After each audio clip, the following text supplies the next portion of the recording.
66 66।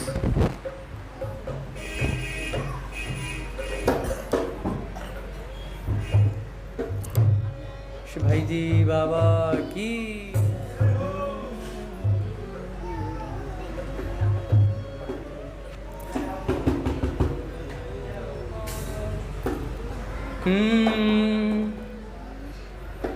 करुणामय उदार चूड़ामणि प्रभु मुझको यह दो वरदान। करुणामय उदार चूड़ामणि प्रभु मुझको यह दो वरदान। देखूं तुम्हें सभी में सभी अवस्थाओं में हे भगवान। देखो तुम्हें सभी अवस्थाओं में हे भगवान। देखूं तुम्हें सभी में सभी अवस्थाओं में हे भगवान। देखूं तुम्हें सभी अवस्थाओं में हे भगवान। शब्द मात्र में सुन पाऊं मैं नित्य तुम्हारा ही गुणगान। शब्द मात्र में सुन पाऊं नित्य तुम्हारा ही गुणगान। वाणी से गाऊं मैं गुणगण नाम तुम्हारे ही रस खान। वाणी से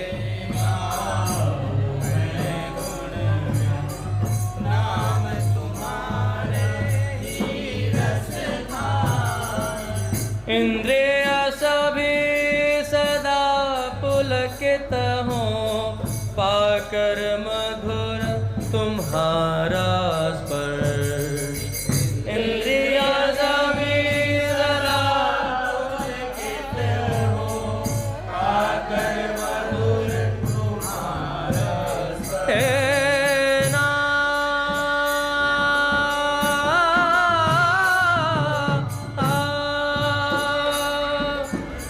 इंद्रिय सभी सदा पुलकित हों पाकर मधुर तुम्हारा स्पर्श।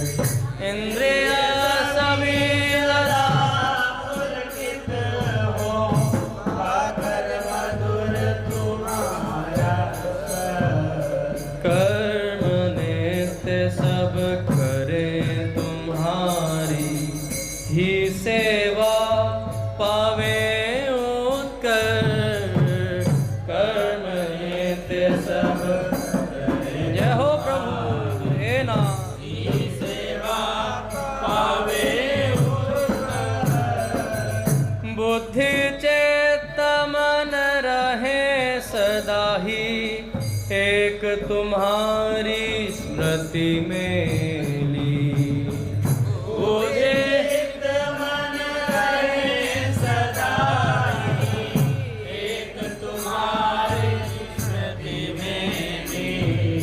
कभी न हो पाए विचार संकल्प मनन प्रभु तुमसे ही। कभी न हो पाए विचार संकल्प मनन प्रभु तुमसे ही। सदा तुम्हारी ही सेवा में सब कुछ रहे सदा संलग्न। सब तुम्हारी सेवा में सब कुछ रहे सदा संलग्न। यही प्रार्थना रहूं तुम्हारे सदरति रस में नित्य निमग्न यही प्रार्थना प्रभु तुम्हारे। सदरति रस में नित्य निमग्न करुणामय उदार चूड़ामणि करुणामय उदार चूड़ामणि हे करुणामय उदार चूड़ामणि करुणामय उदार चूड़ामणि प्रभु मुझको यह तो वरदान प्रभु मुझको यह तो वरदान देखूं तुम्हें सभी में सभी अवस्थाओं में हे भगवान देखूं तुम्हें सभी में सभी अवस्थाओं में हे भगवान देखूं तुम्हें सभी में सभी अवस्थाओं में हे भगवान।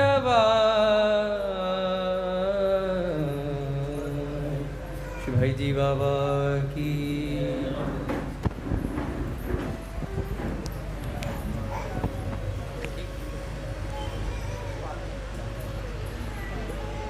बोले राधा माधव सरकार की जय।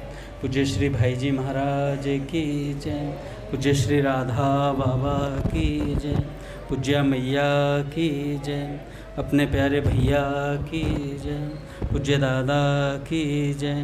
भक्तवत्सल भगवान की जय। हरि बोल। बड़े सौभाग्य का क्षण है कि आज भी हमें सत्संग और कीर्तन का परम लाभ प्राप्त हो रहा है। पहले सेठ जी के कुछ वाक्य सुनते हैं, उसके बाद एक भक्त चरित्र। सेठ जी कहते हैं अमृत वचन में, भगवान में प्रेम करना है, यह साक्षात भगवान की प्राप्ति कराने वाला है। सबसे प्रेम हटाकर परमात्मा में प्रेम करना चाहिए। जो भगवान को छोड़कर और किसी में प्रेम करता है वह मूर्ख है। भगवान, महात्मा और शास्त्र में श्रद्धा करनी चाहिए, यह साक्षात भगवान को प्राप्त कराने वाली है। केवल भगवान के ध्यान से, केवल भगवान को याद करने से, केवल भगवान में श्रद्धा प्रेम करने से, केवल भगवान के नाम जप से, एक एक भाव से भगवान की प्राप्ति हो जाती है। जो प्रीति पूर्वक भगवान को भजते हैं उनको भी भगवान की प्राप्ति हो जाती है। केवल भगवान की पूजा से भी भगवान की प्राप्ति हो जाती है। आसक्ति से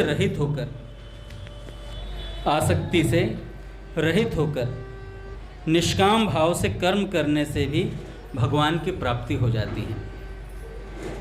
भगवान की प्राप्ति में सहायक दो बातें हैं, एक तो विवेक और दूसरा तीव्र वैराग्य, यानी वैराग्य पूर्वक संसार से उपरति। क्षण क्षण में साधन को बढ़ाना चाहिए। कैसा भी पापी से पापी क्यों न हो, भगवान की शरण होने से तर जाता है। कैसा भी मूर्ख से मूर्ख हो, भगवान की शरण होने से तर जाता है। समय भी चाहे थोड़े से थोड़ा हो, आज ही मृत्यु हो जाए, भगवान की शरण होने से आज ही उद्धार हो जाता है। मन में कभी निराशा पैदा नहीं होनी चाहिए। हमको सब प्रकार से भगवान की शरण होना चाहिए। भगवान ने गीता जी में कहा, कैसा भी पापी क्यों ना हो, जो अनन्य भाव से मुझे भजता है वह जल्दी धर्मात्मा हो जाता है और परम शांति को प्राप्त हो जाता है। निराश नहीं होना चाहिए। आज मैं मीराबाई जी के चरित्र में पढ़ रहा था तो भोजराज बहुत निराश हो गए थे। उन्होंने मीराबाई से पूछा कि मेरे कोई कल्याण का मार्ग बताओ, मैं कैसे भगवान को प्राप्त करूं? आप कहो सत्संग मैं सुन नहीं पाता हूं, नाम जप और आपकी तरह रोना मुझे आता नहीं है, गा मैं सकता नहीं हूं, करूं तो करूं क्या? तो भाई साहब ने कहा कोई बात नहीं, आप जो काम करते हो ना वो भगवान का होकर के करो, उसी से आपको प्राप्ति हो जाएगी। पर भोजराज ने कहा मुझे इससे चैन नहीं पड़ता है, मेरा मन करता है कि मैं, यकीन तो होता है आपको देख करके कि आपकी ऐसी भाव दशा रहती है, पर मैं उस सत्य को देखना चाहता हूँ किसी प्रकार से। वो है नहीं है, विश्वास है मुझे, ऐसी बात नहीं, पर वो विश्वास कोई अनुभव हो तो पुष्ट हो। तब मीराबाई साहब ने कहा कि फिर भी मैं आपको एक उपाय बताती हूँ। भोजराज ने कहा सरल उपाय बताओ जो मैं कर सकता हूँ। तो मीराबाई साहब ने कहा कि भगवान के नाम को जपो, चलते फिरते उठते बैठते सोते जागते जैसे हो भगवान के नाम का उच्चारण करो। तब भोजराज जी ने नाम का उच्चारण शुरू करा भैया, नाम का उच्चारण शुरू करा, और सच में नाम से बहुत प्रेम बढ़ता है भगवान में। ऐसा संतों के अनुभव के आधार पर हम सुनते हैं, पढ़ते हैं और हमने देखा भी है। तो सेठ जी कहते हैं निराशा पैदा नहीं करनी चाहिए, हमको सब प्रकार से भगवान की शरण होना चाहिए। सत्संग के प्रभाव से भी भगवान की प्राप्ति हो जाती है। सेठ जी कहते हैं सत्संग में बताए अनुसार साधन करने से भगवान की प्राप्ति हो जाती है। मनुष्य शरीर पाकर परमात्मा की प्राप्ति नहीं की तो यह मनुष्य शरीर की हत्या करना है। सो परत्र दुख पावई सिर धुनि धुनि पछताए, काल ही कर्म ही ईश्वर ही मिथ्या दोष लगा। मनुष्य शरीर पाकर परमात्मा की प्राप्ति नहीं की तो यह मनुष्य शरीर की हत्या करना है। इस बात को सोचकर संसार से वैराग्य करके जोर के साथ साधन भजन करना चाहिए भैया। जो मनुष्य शरीर पाकर विषयों का सेवन करता है वह अमृत को छोड़कर विष का पान करता है। संसार के विषय भोगों को घृणित समझकर बिल्कुल त्याग देना चाहिए। वैराग्यवान पुरुषों का संग चिंतन स्मरण करने से वैराग्य उत्पन्न होता है। देखो सेठ जी साथ साथ में उत्तर भी दिए जा रहे हैं, प्रश्न खड़ा करते हैं साथ में उत्तर दे देते हैं। वैराग्य करना चाहिए पर होगा कैसे? महापुरुषों के संग से चिंतन से स्मरण करने से वैराग्य उत्पन्न होता है। भगवान ने हमें मनुष्य जन्म दिया है, यह सोच समझकर ही दिया है। हमको मनुष्य मात्र को परमात्मा की प्राप्ति का अधिकार है। परमात्मा की प्राप्ति के लिए कुछ करना धरना नहीं है, केवल परमात्मा की प्राप्ति की तीव्र इच्छा रखनी चाहिए। अन्य सब इच्छाओं को कुचल डालना चाहिए। सेठ जी कहते हैं अन्य इच्छाओं को कुचल डालना चाहिए। अब से लेकर मरने पर्यंत तक नारायण की रटन लगा दो। अब से लेकर मरने तक नारायण की रटन लगा दो। नारायण को एक क्षण भी ना छोड़े, रात दिन कभी नहीं छोड़ना चाहिए। जब आपका जागृत काल में निरंतर भगवान के भजन का अभ्यास हो जाएगा तो सोने के समय भी भगवान की याद आएगी और भजन होगा। 18 घंटा निरंतर भजन होगा तो रात को 6 घंटे सोने का समय भी भजन में बदल जाएगा। हम अपनी शक्ति भर परमात्मा की प्राप्ति के लिए चेष्टा कर लेंगे तो भगवान बड़े दयालु हैं भैया, परमात्मा की प्राप्ति हो जाएगी। अभी तक नहीं हुई है, इसका कारण यह है कि हमने अपनी चेष्टा पूरी नहीं लगाई है, अभी पूरी शक्ति नहीं लगाई है। अपनी जिम्मेवारी तो एक ही है, हर वक्त भगवान को याद रखना है, हर वक्त भगवान को रटना है, फिर सारी जिम्मेवारी भगवान ले लेंगे। जो कहता मैं बहुत भजन करता हूं वह भगवान के तत्व को नहीं समझता, उसके लिए तो भजन भार रूप है। भगवान का रहस्य समझ में आ जाएगा तो कहेगा कि भजन कहाँ होता है। भगवान के तत्व को समझ लेगा तो कहेगा कि भजन कहाँ होता है भैया। दादू जैसा नाम था तैसा लीना ना है, ऐसी दैन्यता प्रकट हो जाएगी। जब तक निरंतर भजन नहीं होगा तब तक कार्य की सिद्धि नहीं होगी। भगवान से मिलने के लिए रुपयों की, बल की, बुद्धि की आवश्यकता नहीं है। आपके पास जो है बिना छिपाए सबका सब भगवान को अर्पण कर दो, भगवान मिल जाएंगे। सबसे प्रेम हटाकर केवल भगवान में ही प्रेम करना चाहिए। भरत जी की सी दशा हो जानी चाहिए, फिर भगवान के मिलने में विलंब नहीं हो सकता। फिर भगवान के मिलने में विलंब नहीं हो सकता। भरत जी जैसी दशा हो जानी चाहिए। देखिए, भरत जी का अद्भुत प्रेम है, लक्ष्मण जी का भी अद्भुत प्रेम है, और शत्रुघ्न जी का भी अद्भुत प्रेम है। पर इन तीनों के प्रेम में शत्रुघ्न जी के प्रेम को अद्भुत बताया है। पूज्य मलुपीर सरकार कह रहे थे कि शत्रुघ्न जी का प्रेम अद्भुत है। भरत जी तो प्रेम के आचार्य हैं भैया।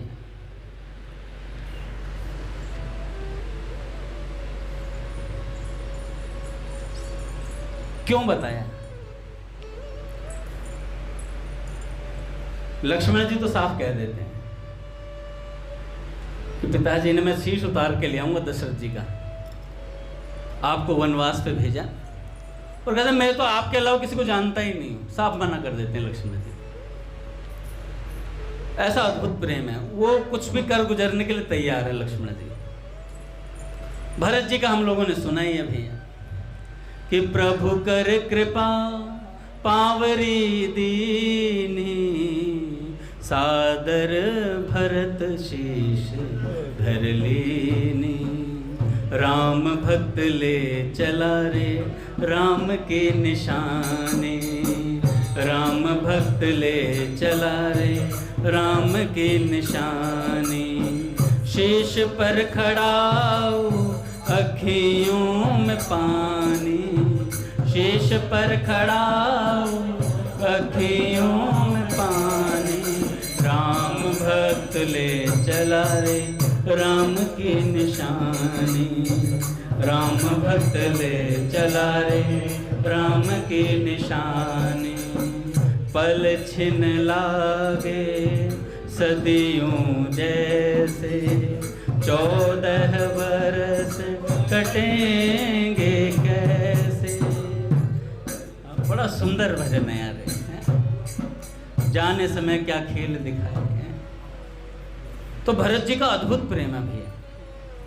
हम लोग महापुरुषों के चरित्र तो सुन लेते हैं पर उन पर मनन नहीं करते हैं। कभी याद करके देखिएगा बाबूजी का चरित्र चल रहा है, कभी सोच करके देखो कितनी घटनाएं पूज्य भैया ने हमें सुना दी अभी तक। एक भी घटना का स्मरण होगा ना तो आंखें भर आएंगी, नेत्र छलछला जाएंगे भैया। पावन के कक्ष की सीढ़ियां याद आते ही हृदय भर आएगा, दरवाजा खुलते ही तो फट जाएगा हृदय। हृदय फाटे फूटे नयन, जरा सुतन के ही काम। तो भैया ऐसी स्थिति हो जाएगी। भरत जी चलते हैं फटाफट, कहते हैं राम जी को लेवाने। अच्छा, सबसे पहले तो गुरु जी कौन थे? विश्वामित्र जी, दोनों थे। वशिष्ठ जी थे पर साथ में जा। तो वशिष्ठ जी कहते हैं भरत जी से, भरत जी आते हैं तो पहली बार तो अयोध्या वाले मुंह मोड़ लेते हैं, वो समझ जाते हैं कुछ अनहोनी, कुछ गड़बड़ है। जब अंदर जाते हैं माँ से पूछते हैं तो माँ बताते, फिर तो कह देते हैं माँ मैं मुख नहीं देखूंगा आपका। फिर राज दरबार में जाते हैं तो वशिष्ठ जी कहते हैं भरत सिंहासन को स्वीकार करो। बड़ा मलुपीर सरकार बड़ा सुंदर वर्णन करते हैं, कहते सब तो ठीक है गुरुजी, आपकी मति को क्या हो गया है, आपकी बुद्धि खराब हो गई है क्या? अच्छा, वशिष्ठ जी बुरा नहीं मानते, बुरा नहीं मानते तो वो जानते हैं कि भरत का प्रेम क्या वस्तु है। नहीं तो गुरुजी को ऐसा कहना रघुवंशियों के उसमें अलाउड नहीं है भैया। फिर भी भरत जी ने ऐसी बात बोल दी क्योंकि प्रेम के आवेश में है, और उधर वशिष्ठ जी भी समझते हैं क्या प्रेम है भरत जी का। कह रहे क्या बुद्धि को हो क्या गया आपकी कि आप मुझे राज्य सिंहासन संभालने के लिए बात करते हैं। फिर कहते हैं कि भैया राम जी को लेकर के आएंगे किसी भी तरीके से। अच्छा, रथ पे चल रही हैं माताएं, सब चल रहे हैं। भरत जी को भी रथ पर जब आरूढ़ किया गया तो उनसे सहन नहीं हुआ, कहते बहुत धीरे चल रहे हैं रथ।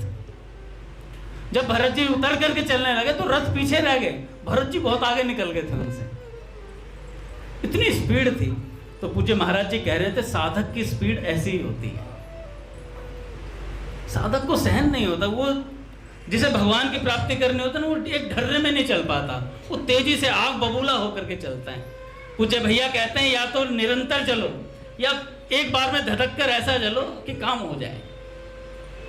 धड़क के चलने वाली मेरे को लगता है हम मेरे जैसों की औकात नहीं है, तो हम तो ढर्रे में ही पड़े हैं अभी। हो जाएगी मरते दम तक हो जाएगी, मरने के बाद हो जाएगी, हैं नहीं होगी तो भी क्या होगा, कुछ करना ही नहीं है। क्योंकि हमने सत्संग की बातें बहुत रट ली है मैंने तो। कुछ नहीं करने से भगवान की प्राप्ति। स्वामी राम सुखदास जी महाराज ने कहा है कुछ नहीं करने से भगवान की प्राप्ति। अरे संसार के लिए कुछ नहीं करने से, केवल भगवान के लिए करोगे तो भगवान की प्राप्ति हो जाएगी। हमने तो हर चौपाई का अर्थ उल्टा ले लिया है। अर्थ का अनर्थ करवाना हो तो हम जैसे मेरे जैसे साधकों को दे दिया जाए। तो भरत जी तेजी से चल रहे हैं, इतनी स्पीड से चले हैं महाराज, राम जी के पास पहुंचे। मलुकपीर सरकार कह रहे थे कि अगर वोटिंग करा ली जाती तो राम जी की जमानत जब्त थी, क्योंकि राम जी का वोट भी भरत जी के फेवर में ही था कि चलना चाहिए है। पर भगवान एंड टाइम पे पासा पलटते हैं, एंड टाइम पे ऐसा बाण छोड़ते हैं।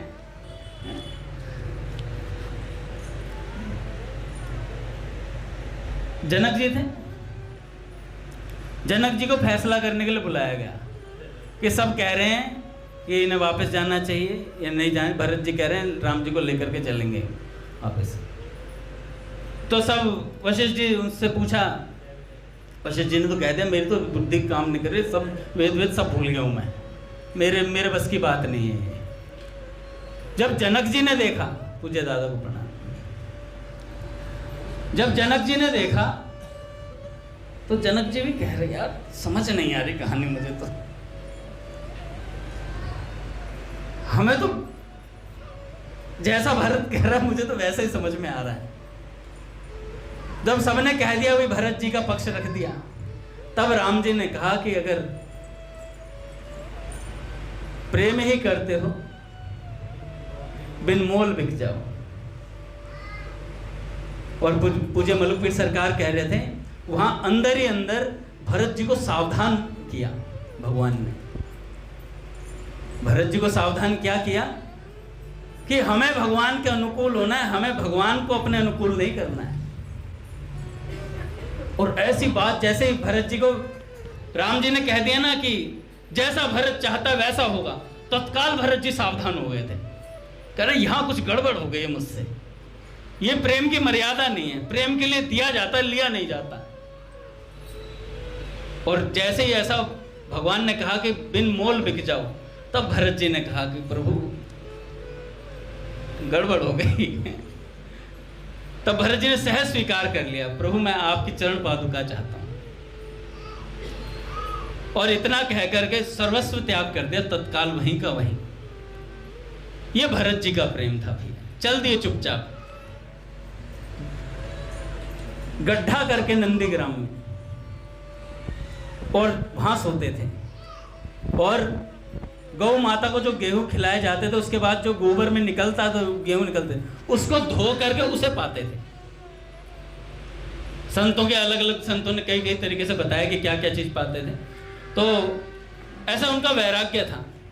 अच्छा ये तो होगी भरत जी की। लक्ष्मण जी की हमने सुन ली, शत्रुघ्न जी का विलक्षण प्रेम उच्चतम बोला गया शत्रुघ्न जी का। क्यों कि देखो भैया लक्ष्मण जी राम जी के साथ ही हैं, ठीक है। जब और शत्रुघ्न जी हमेशा भरत जी के साथ रहे, खेल भी खेलते थे, तो सब चाहते थे हम राम जी की तरफ हो जाएं। और विरोध में भरत जी कहते थे जब भैया सामने से दर्शन दे रहे तो मैं सामने ही रहूंगा, है ना, कोई विरोधी भी तो सामने होना चाहिए। अच्छा शत्रुघ्न जी ने कभी आंख भर के राम जी को देखा नहीं। पूज्य मलुकपीर सरकार कह रहे थे कभी नहीं देखा शत्रुघ्न जी ने, भगवान के सामने होते हुए भगवान को कभी जी भर के देखा नहीं। कैसी विलक्षण स्थिति होगी।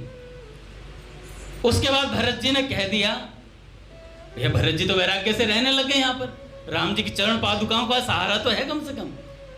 शत्रुघ्न जी को कह दिया तुम्हें राज्य संभालना है, कोई निर्णय लेना हो तो मेरे पास आ जाना, राज्य तुम्हें संभालना है। अब देखो शत्रुघ्न जी की क्या हालत है। शत्रुघ्न जी जाते हैं, सबसे पहले गौ माताओं को समझाते हैं। गौ माताओं के नेत्र भर रखे थे, क्योंकि भैया राम जी जहां से जाएंगे वहां सब विलाप कर रहे होते। तो गौ माताओं को समझाते हैं कि तुम्हारे दुग्ध से राम जी का अभिषेक होगा जब राम जी आएंगे, तो इसलिए खूब खाओ पियो, अच्छे से हष्ट पुष्ट हो जाओ, 14 साल में बढ़िया से राम जी का अभिषेक करेंगे उसके बाद। तो गौ माताओं को समझाते हैं, गौ माता बेचारी हूं करके समझ जाती है। फिर घोड़ों से कहते हैं, घोड़े उदास थे, अरे राम जी आएंगे ऐसे दुबले पतले रहोगे, उन्हें अपने ऊपर आरूढ़ कैसे करोगे, अरे खूब बढ़िया से रहो, खूब चकाचक बढ़िया से। हिना के वो भी कहते हैं हाँ ठीक है, सबको समझाते हैं। उसके बाद वहां के लोगों को समझाते हैं, और जब महल में प्रवेश करते हैं तो तीनों माताओं को समझाते हैं। कौशल्या मैया को विशेष समझाते हैं जाकर के। माँ कहती है मैं भोजन नहीं करूंगी, तो शत्रुघ्न जी कहते हैं मेरे, माँ कहती है मेरा राम नहीं है तो मैं भोजन नहीं करूंगी, तो शत्रुघ्न जी कहते हैं क्या मैं तुम्हारा राम नहीं हूं? इतना बात बोलते हैं तो कौशल्या मैया उन्हें भोजन पवाते, खुद भी पाती हैं। एक एक माता को समझाते हैं बढ़िया से, बिल्कुल तरीके से सब लोगों को समझाते हैं। और जब अपने कक्ष में जाते हैं और जैसे किवाड़ बंद करते हैं तो हा नाथ हा राम कह करके मूर्छित होकर के गिर जाते हैं। राम जी का वियोग ऐसा है उनके हृदय में, दिखाते किसी को नहीं है नेत्रों से। पूरी रात भर रोते हैं, और रात भर रोने के बाद जब सुबह उठते हैं तो फ्रेश होकर बाहर निकलते हैं, मुस्कुराता हुआ चेहरा लेकर के, और सारे राजकाज को ऐसे संभालते हैं अद्भुत तरीके से। तो महाराज जी कहने लगे ये है उच्चतम प्रेम, जिसमें अपना प्रेम भी हो भगवान से और किसी को पता भी ना चले। ऐसा गुवार मैंने जब महाराज जी के मुख से सुना, महाराज जी कहने लगे कि जैसे ही कक्ष के किवाड़ बंद होते थे तो शत्रुघ्न जी को होश नहीं रहता था, इतना रुदन करते थे वो भगवान के लिए।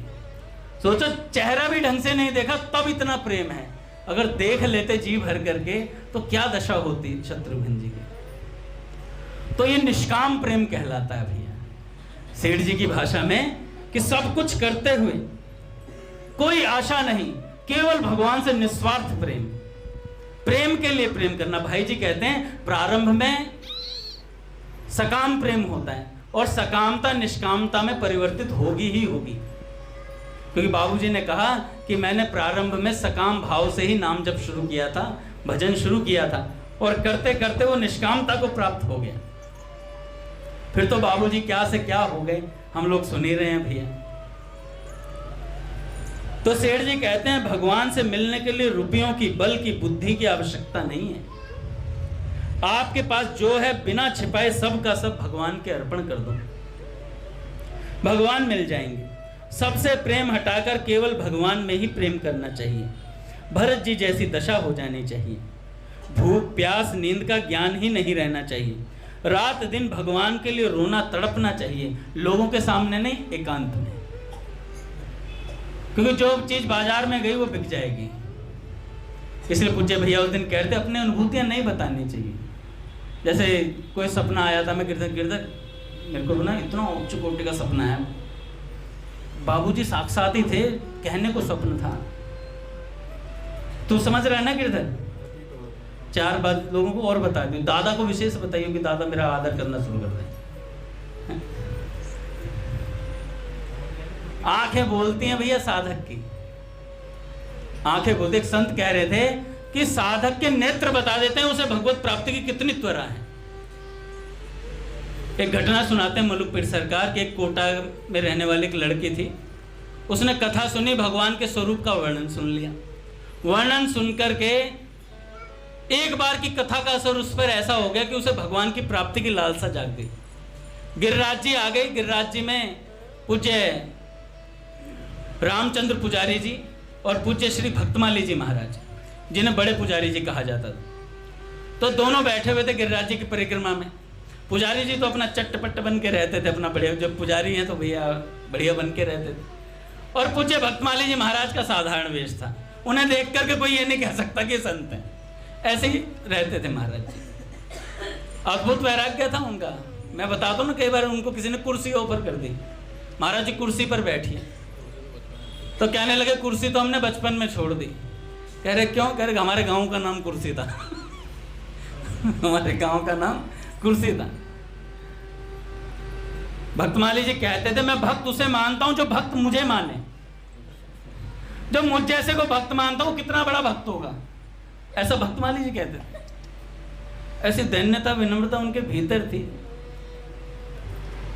इसीलिए पूज्य मलुकपीठ सरकार जैसे शिष्य हैं अभी। आज देख लो,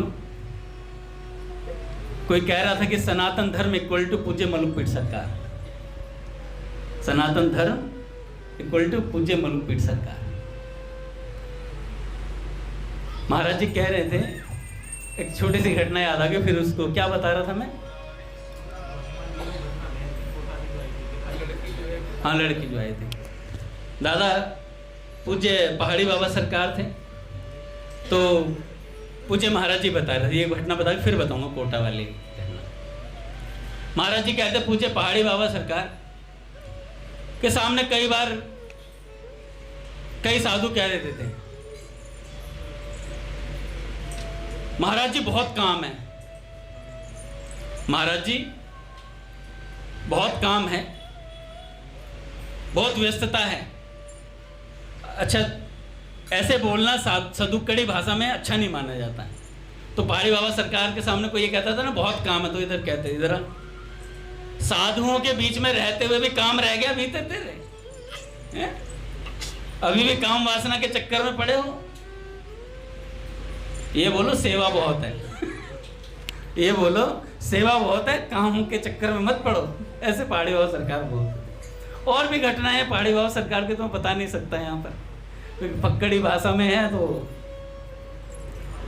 पर वो बता देते थे, साफ साफ साफ कहते थे, समझा देते थे एक बार में कि भैया सही सही चल लो। जैसे अपने मोटे गणेश जी वाले महाराज जी थे, उनके सामने कोई बैठता, मोटे गणेश जी वाले महाराज जी के सामने, तो साफ कहते थे, कोई वेश धारण करके वेशधारी साधुओं को भी लपेटते थे, सीधा सीधा बोलते थे महाराज जी कपड़ा पहनने से काम नहीं चलेगा, टल मारने से काम नहीं चलता है, भजन करो भजन।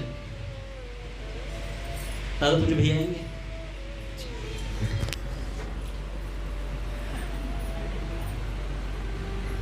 पट खुलेंगे महाराज।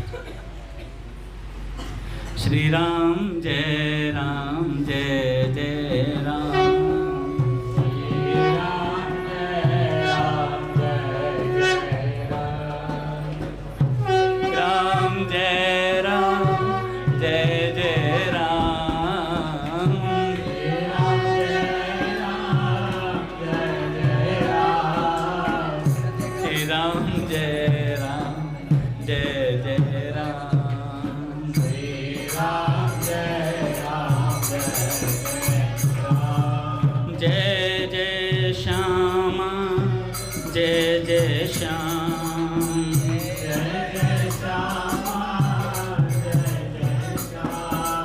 जय जय श्री वृंदावन धाम,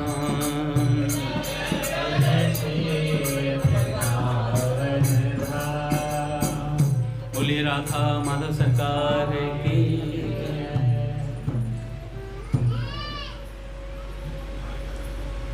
तो मैं बता रहा था, एक हफ्ते उस लड़की ने कथा सुनी कोटा वाली, और उसने अपने माता पिता से कहा कि मुझे भगवान के दर्शन करने हैं, और वो दर्शन के लिए चली और महाराज गिरिराज जी में आई, तो वहाँ पर पूज्य भक्तमाली जी महाराज और पुजारी जी महाराज को देखा। तो उनके उस लड़की के माता पिता ने पुजारी जी से पूछा कि महाराज जी हमारी बेटी ना भगवान के दर्शन करना चाहती है। तो पुजारी जी महाराज ने कहा कि हम पर तो कुछ है नहीं, महाराज जी से बात कर लो। तो उनको कह रहे इनसे बात कर लें, कह रहे हाँ। तो लड़की आई और महाराज जी ने महाराज जी से कहा कि मेरी बेटी को दर्शन करने हैं भगवान के। तो महाराज जी ने उस लड़की के नेत्रों में देखा और देखते ही पहचान गए ये सच में भगवान के दर्शन करना चाहती है। और महाराज जी ने कहा गिरिराज जी की तरफ देखो, और जैसे ही ऐसा कहा तो महाराज गिरिराज जी पे सामने से हजारों गाय, उनके मध्य में कृष्ण बलराम आ रहे थे, दर्शन करा दिया तत्काल। तो पूज्य मलुपीर सरकार कह रहे थे कि जो सच में भजन करता है, जो सच में भगवान को चाहता है, उसके नेत्र बता देते हैं, उसके हालत बता देते हैं, उसका मन भगवान में लग रहा नहीं लग रहा, ये बात बता, कीर्तन में आ रहा नहीं आ रहा ये भी बता देता है। कई चीजें होती हैं, जिसकी लगन होती है वो कीर्तन में आएगा, सत्संग में आएगा। कईयों की लगन अटपटी है, मैं तो समझ ही नहीं पा रहा हूँ, चटपटी है। कीर्तन करा के गए, कह रहे बाथरूम करने जा रहे हैं, आधे घंटे बाद आ रहे हैं, मतलब ऐसा लगा टंकी पी के आए हो भाई। मैं देख रहा हूँ 9:15 पे आया बंदा।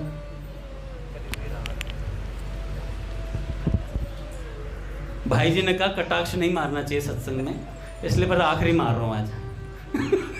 आगे से ध्यान रखूंगा, पर सोचना चाहिए, क्योंकि हमें क्या लगता है ना कि अंगद जी सत्संग थोड़ी करा रहे हैं। भैया को प्रणाम। अंगद जी तो टाइम पास कर रहे हैं जब तक भैया नहीं आ रहे हैं, ये मन में भाव रहता है, सबके रहता है। मैं भी जब कोई और कराता तो मैं भी मन में ये सोच रहा हूँ ये टाइम पास कर रहे हैं, है ना। तो मैं भी सोच रहा था, तुम भी सोच रहे हो, कोई फर्क नहीं पड़ता उसमें, है ना। पर फर्क पड़ता है, संतों की नजरों में फर्क पड़ता है भैया, कि संत लोग देख रहे हैं कि सत्संग का कितना आदर करते हैं। तो कहां तक वो कोटा वाली लड़की को महाराज जी ने दर्शन कराए, तो संत पहचान लेते हैं नजरों से किसे भगवत प्राप्ति। हम जाकर कभी भी भैया से, मैं कई बार भैया से कहता हूँ भैया भगवान में वो प्रेम नहीं हो रहा था, तो भैया कहते हैं दीनबंधु वो पानी लाना बेटा। मैं समझ जाता हूँ कि मेरे अभी नेत्रों में भगवान वाली बात है नहीं, भैया सब समझ रहे हैं। एक बार क्या हुआ, भगवान के नाम पर जिसे विश्वास होता है उसकी घटना है एक बड़ी विलक्षण।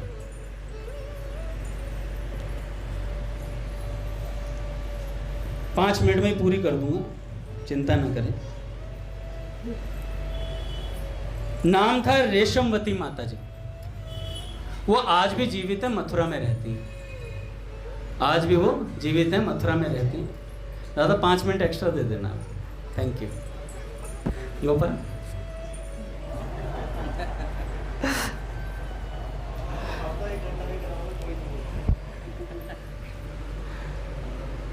तो मथुरा में आज भी रहती हैं, आज भी जीवित हैं, अभी उनका शरीर है।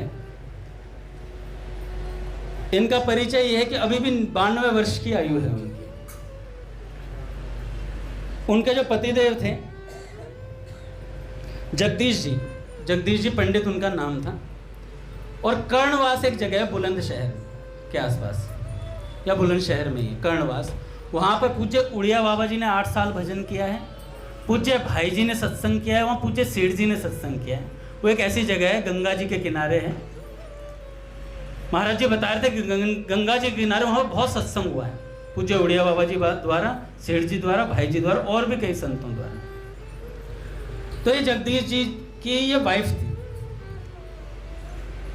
रेशमवती माता जी। और क्या हुआ कि इनके जो पति थे जगदीश जी, इनका देहांत हुआ। संसारी में जैसे किसी का पति का देहांत हो जाता है तो भैया बड़ी पीड़ा होती है, कोई भी हो उसको पीड़ा होगी ही होगी। अच्छा, पति चले गए, उसके 1.5 साल बाद इनका एक लौता पुत्र खत्म हो गया। अब दोनों घटनाएं एक साथ थोड़े थोड़े गैप में हो गई, तो भयंकर पीड़ा थी हृदय में। इनके पुत्र का नाम था विष्णु, इनके पुत्र का नाम था विष्णु। अब इतनी पीड़ा थी कि उससे थोड़ा उदास हो गई, और उदास होने के बाद एक दिन मन में आया कि मैं गंगा जी में डूबकर अपने प्राण दे दूंगी, गंगा जी में डूबकर अपने प्राण दे दूंगी। गंगा जी के किनारे गई। महाराज जी बता रहे थे कर्णवास में, वहाँ पर गंगा जी के किनारे पक्की कुटिया बनी हुई हैं, उनके ऊपर चढ़ कर के एक के ऊपर, और गंगा जी में इन्होंने छलांग मार दी। जब छलांग मार दी, और उस दिन थी गुरु पूर्णिमा, महाराज जी कहते हैं कूदते समय उन्होंने भावुकता में पुकारा अपने पुत्र को, विष्णु मैं आ रही हूं, ऐसा कहकर गंगा जी में कूद गई। और गंगा जी में जल अत्यंत तीव्र था, क्योंकि बाढ़ आई हुई थी, जुलाई का महीना था। अपने ये जो गुरु पूर्णिमा जुलाई के मंथ में आती है, तो आषाढ़ मास उसमें आती है। तो कूदी और कूदने के बाद जब भीतर गई गंगा जी के 5 किलोमीटर तक, विष्णु मैं आ रही हूं, विष्णु मैं आ रही हूं, विष्णु में आ रहे, और जैसे प्राण रुकने को होते तो कहती हा विष्णु, हा विष्णु, हा विष्णु, फिर बोलती विष्णु में आ रही हूं, विष्णु में आ रही हूं, और बार बार ऐसे कहते हुए दादा वो 5 किलोमीटर तक तैरती रही। जैसे डूबने जाती हा विष्णु, हा विष्णु, हा विष्णु, और फिर तैर जाती तो कहते विष्णु में आ रही हूं। ऐसे ये भगवान के नाम जो ले रही है वो अपने पुत्र का ले रही है। नामाभास जो अपने कौन से भक्त हुए, अजामिल जी, वैसे ही कुछ भाव है यहाँ पर। तो गंगा जैसी धारा में बहते हुए ना तो डूबी, ना बेहोश हुई, ना घायल हुई, 5 किलोमीटर तक चलती रही। और उसके बाद राम घाट आता है। राम घाट के बाद नहीं, राजघाट आया, फिर बीच में एक और जगह थी, कोई बांध था, और उसके बाद सबसे आखिरी में राम घाट आया। तो लगभग दादा 17 किलोमीटर तक ऐसे हुआ, 17 किलोमीटर तक। रात को 12 बजे कूदी थी और सुबह हो गई, और उस पर बहती हुई जा रही हूँ। और जब बांध आता तो बांध में उस जगह बहुत गहराई होती है, और बांध से जब गिरते हैं नीचे की तरफ तो बहुत कहते हैं कि चोट लगती है पानी में, जिससे बिजली वगैरह बने, तो चोट भी, वो गिरी भी और उनके चोट नहीं लगी।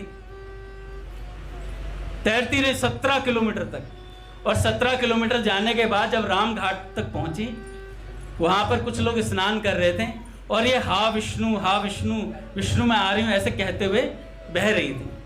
तो कुछ लोगों ने देखा, आवाज सुनाई दी, तो देखा कि मध्य में, गंगा जी के मध्य में बहती हुई जा रहा है कोई, और तुरंत नाव मंगाई, और नाव से उन्हें किसी तरीके से नाव में उन्हें बिठाया, निकाला, और निकालने के बाद उन्हें उनके कर्णवास वाले घर तक पहुंचा दिया।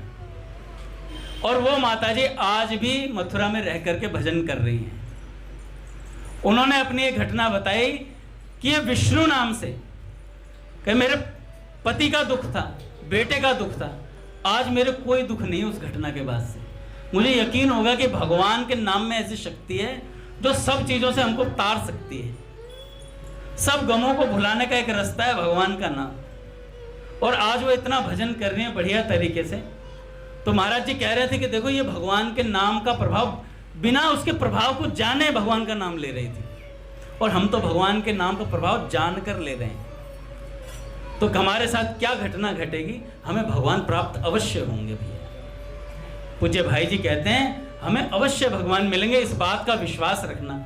हो सकता है, महाराज जी कैसे, पूज्य भाई जी कह रहे थे कि 2 चीज का विश्वास करो, एक नाम का, एक भगवान की कृपा का।